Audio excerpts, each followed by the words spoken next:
வணக்கம் நண்பர்களே, welcome to movie critic channel.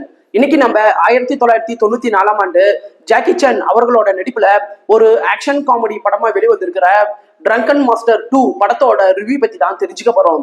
இப்ப படத்தோட கதை என்ன அப்படிங்கறத மேலோட்டமா தெரிஞ்சுக்கலாம். படத்தோட ஹீரோ ஜாக்கி சான் தன்னுடைய அப்பா கூட சேர்ந்துக்கிட்டு மருத்துவம் சம்பந்தப்பட்ட வேலைகள் செஞ்சுக்கிட்டு இருக்கிறாரு. ஒரு நாள் அவரு ட்ரெயின்ல டிராவல் பண்ணிக்கிட்டு இருக்கும்போது எதிரிகளோட பொருள் ஒண்ணு ஹீரோ கிட்ட தவறுதலா வந்து சேர்ந்துருது.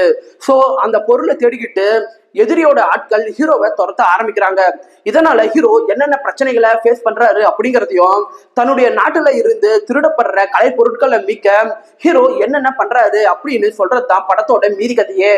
படத்தோட பெரிய பாசிட்டிவ் அப்படின்னு எடுத்துட்டீங்கன்னா, ஜாக்கி சான் தான் தன்னுடைய பிரமாதமான நடிப்பு மூலமாகவும் காமெடி கலந்த ஸ்டைல் மூலமாகவும் பல இடங்கள்ல ஆடியன்ஸை கவர்றாரு அப்படின்னு சொல்லலாம். படத்துல நடிச்ச மத்த நடிகர்கள் பர்ஃபார்மன்ஸ் வைஸா சூப்பராகவே நடிச்சிருக்காங்க. இந்த படம் 2 மணி நேரத்துக்குள்ள இருக்கிற மாதிரி தான் பிரசன்ட் பண்ணப்பட்டிருக்குது.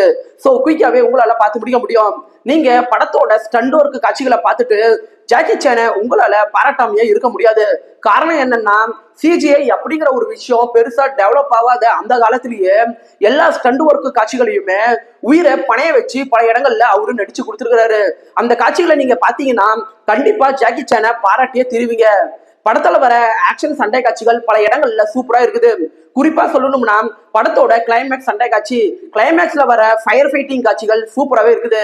படத்துல ஆக்ஷனுக்கு எந்த அளவுக்கு முக்கியத்துவம் கொடுத்துருக்காங்களோ அதே அளவுக்கான முக்கியத்துவம் படத்துல வர காமெடி காட்சிகளுக்கும் இவங்க கொடுத்தது நல்லாவே இருக்குது.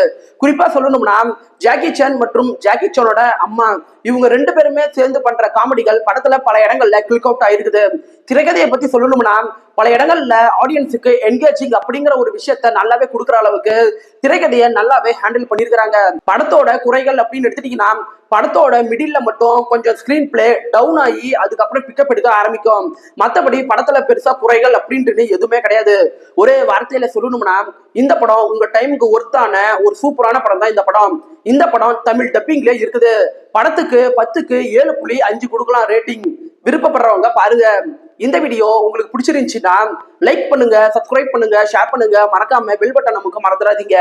நாம வேற ஒரு வீடியோல சந்திக்கலாம். அது வரைக்கும் நன்றி, வணக்கம்.